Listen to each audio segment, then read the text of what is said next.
While I'm waiting on the answers to the final set of questions I sent Soggy Cereal and gave him a week to answer, I figured I'd quickly share with you something that only requires public info and answers from people I've already received to talk about. You see, when MrBeast started spreading Soggy Cereal's video around to creators via DMs, some of them got suspicious. For example, Spillsesh, who MrBeast DM'd Soggy's video to, had this to say. This seems to be something that MrBeast is going around doing, where he is following a bunch of people that have talked about him, made videos on him, and is asking them to cover this video. And I will say that when I saw this, it initially had me thinking, like, was MrBeast in on making this video or something? Because why is he going around promoting it? But I will say that Soggy Cereal is not happy that MrBeast is going around. Well, Spillsesh, I'd personally like to suggest that you were right to be suspicious of that, but with an added wrinkle, a genius little twist on Jimmy's part.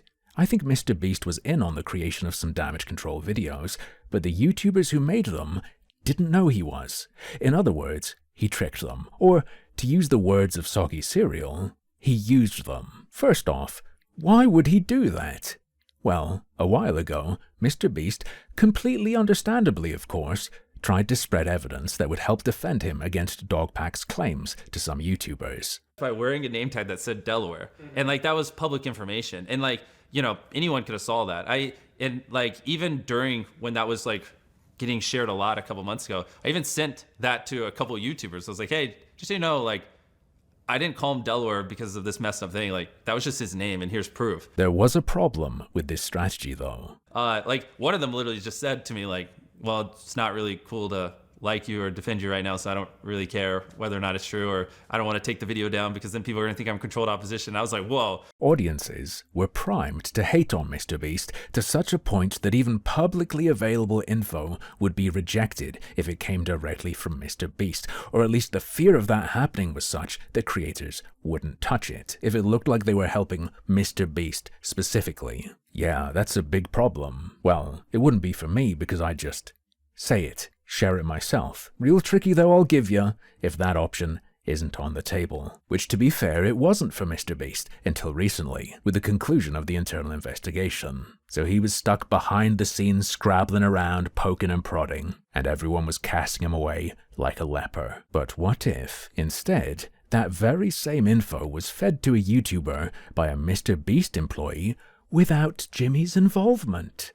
The regular Joe who's had enough and has to speak out. People aren't going to hate on just a normal worker trying to get by in the same way. And it would look much more like an independent investigation, wouldn't it? Much easier to swallow by those who despise MrBeast. But it's the right position and it's all right, so it's good. 1, didn't have to do it this way. 2, if I'm right about what's happened, I don't think this level of subterfuge is justified. Maybe you're thinking, come on now, Harmful, that's too conspiratorial. You just have a hate boner for Soggy at this point. But you'd be confused. I'm not talking about Soggy.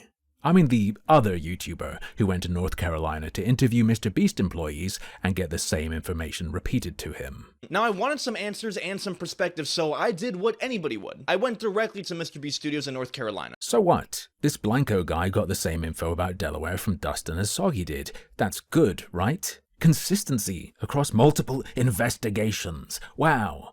Problem 1. Soggy has stated publicly that MrBeast knew Dustin was talking to at least one YouTuber. Jimmy didn't he didn't know who I interviewed. He didn't know, he knew that Dustin was like, you know, talking to me and stuff. Yeah. To some extent. Yeah. But he didn't know who I was interviewing. And additionally, in his disclosure of the fact that Dustin paid for his flights and accommodation, Soggy let us know that Dustin also told him he got NDAs waived, which he confirmed to me with a quote from Dustin that a verbal agreement was made that employees will be safe from repercussions. Problem 2 is a fun bonus. The math doesn't add up. Dustin has been making claims about the hiring of Delaware. It's the dumbest thing in the world, but he just went into a Best Buy, which is like, for anyone not in America, Best Buy is kind of like just an electronics store, kind of like a mini Walmart. And he just went into a Best Buy and he just like hired the manager and like 5 other guys from Best Buy. Of course, an employee may want to clear things up about their workplace when the company they're at is being hit with unsubstantiated slander. Plus, it could be true that that's all there is and there's nothing else to it. Chris was never this person's coworker, there's nothing to even think about. But where did that info come from? Not Dustin. Not directly. See, in his interview with Soggy, he tells us this. I worked for Jimmy almost 6 years, going on 6 years. In his Truth About video, Soggy says Dustin got in touch after his mid-October released slop content video. So the earliest that interview could have happened is after that point. If at the point of interview he'd not quite been at the company for 6 years, the very earliest he could have been at Beast is late October 2018. Delaware can be seen in MrBeast videos as early as May of that year. Step by step. Dustin therefore must be repeating info he got from someone else to YouTubers who have then passed it on. Dustin is known to have been in contact with MrBeast regarding YouTubers investigating him. MrBeast wants, and has previously unsuccessfully tried, to get YouTubers to share this exact info and the pre-hiring Delaware clip, but they reject it when it comes from him. And now the kind of video MrBeast was trying to make happen by contacting YouTubers has been made happen by his employee contacting YouTubers. And we can see him over and over and over point to one of those well-received videos that had nothing to do with him in his Oompaville interview to back up what he's saying in his appearance. See the issue? See why that looks sus? If this is how things went down, it would mean MrBeast orchestrated the creation of at least 2 videos that amount to being pretend investigations, a point I will elaborate upon in my next coverage after Soggy either responds or fails to respond by Wednesday. In any case, these videos are functioning as Trojan horses for MrBeast's own Delaware defense to be repeated somewhere it seems he has no involvement that he can then point to as if it was the result of real investigative work, all without the supposed investigators even realizing this has happened. Sort of like getting a puff piece written about yourself so certain facts can be cited from it for Wikipedia. Except it's MrBeast directly citing a video that's citing an employee that's probably citing MrBeast himself. But hey, look, it's not MrBeast's fault he wasn't interviewed. Maybe he would have said the very same thing if he'd been given the opportunity to.